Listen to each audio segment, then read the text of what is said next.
మనకు తెలియని చరిత్ర ఏం కాదు. 5 రొట్టెలు ఎన్ని చేపలు? 2 చేపలు ఉన్నాయి. కానీ ఆ 5 రొట్టెలు 2 చేపలను ప్రభువు అక్కడ ఉన్నటువంటి వారందరికీ పంచాలి. శిష్యుల్ని పిలిచాడు, వాటిని పట్టుకున్నాడు, ఆకాశం వైపు ఎత్తాడు, కృతజ్ఞతాస్తుతులు చెల్లించాడు, ప్రార్థన చేసి వాళ్ళకి ఇచ్చేసాడు.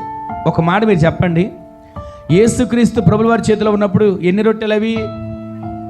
5. సరే, ప్రార్థన చేసినా కానీ ఒక్కసారిగా పెరిగిపోయినాయి అంటారా? అప్పుడు ఎన్ని ఉన్నాయి? అప్పుడు 5 ఉన్నాయి.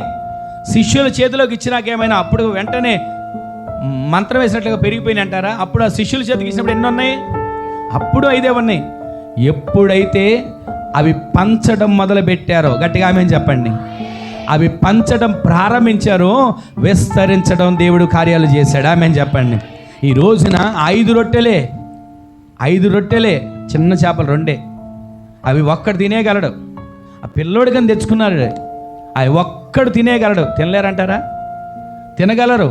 కానీ ప్రభు ఆలోచన తెలుసా? మొట్టమొదటిగా కృతజ్ఞతాస్తుతులు చెల్లించాలి. నేను ఎన్నోసార్లు చెప్తున్నాను కదా, కష్టార్జితం దీవించబడాలంటే, కుటుంబం ఆశీర్వదించబడాలంటే మీరు రోజంతా కష్టపడితే ఒక 100 రూపాయలు వచ్చినాయా? ఆ 100 రూపాయలను కూడా దేవుని సన్నిధిలో పెట్టి ప్రార్థన చేయండి. అయ్యా, ఇదిగో ఈ కష్టార్జితాన్ని ఆశీర్వదించండి, ఈ 100 రూపాయలే దీన్ని ఆశీర్వదించండి.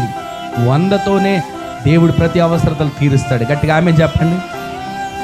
దేవుడు చేసే కార్యాలు అలా ఉంటాయి, దేవుడు చేసే అద్భుతాలు అలా జరుగుతాయి. ఎందుకో చెప్పనా? ప్రతిరోజు మనం మొదట దేవుని సన్నిధిలో ఆయనతో చెప్పాలి, ఇదిగోనయ్యా నెలంతా కష్టపడ్డా, ఇదిగో ఈ సంపాదన ఆశీర్వదించవా అని అంటే చాలండి.